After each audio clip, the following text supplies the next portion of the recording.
So I'd love to hear a bit more about how measurement and impact really connects back to your mission and pillars, how GenYouth really approaches the idea of impact measurement and evaluation in the programs that you do. How do you connect the dots at GenYouth? Yeah, absolutely. And I kind of geek out over measurement impact a little bit. Data is really everything. On the surface, and something you can obviously say is that it shows your funders, the value and the work and the impact, right? That's being done. It's the proof point. But for me, as a program person, it really helps me understand, what's working well, where can we improve? What isn't working is it worth starting or stopping something new? It's really about evaluating and evolving our programs over time. Whether it's qualitative or quantitative, both are critically important to the success of a program. I can use again the NFL flag in school program as an example. So I mentioned earlier, it started out as a pilot program that we launched in 10 of the largest urban school districts across the country. We did this in partnership with the NFL, and we specifically identified 10 urban school districts that had NFL league or NFL clubs as well. So we had their support. And we started out with 1,500 kits, so 150 of these NFL flag and school kits to be distributed across these school districts. And we quickly saw that there was demand for much, much more. We launched a second round of funding less than 6 months later, and we doubled our resources to provide more schools with this equipment.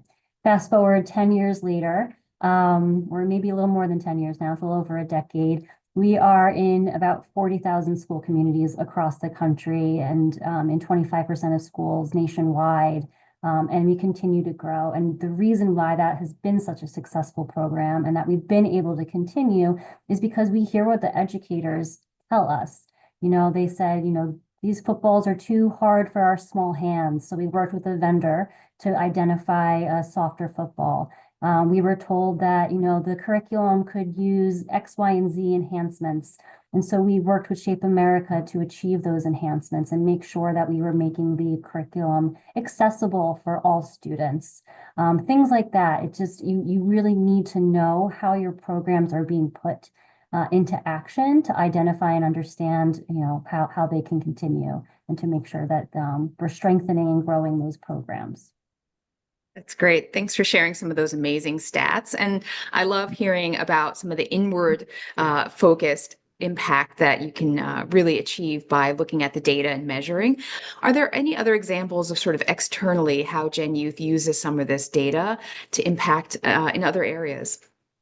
Yes, I think that whether it's our senior leadership taking our research insights to the White House or to other partner meetings, Project Play and Aspen Institute will present our findings and our research and kind of show our best practices to others so that they can understand what they might be able to bring to a community as well.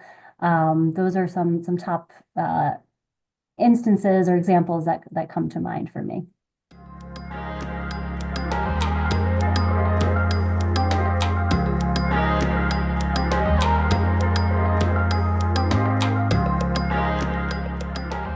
So I'm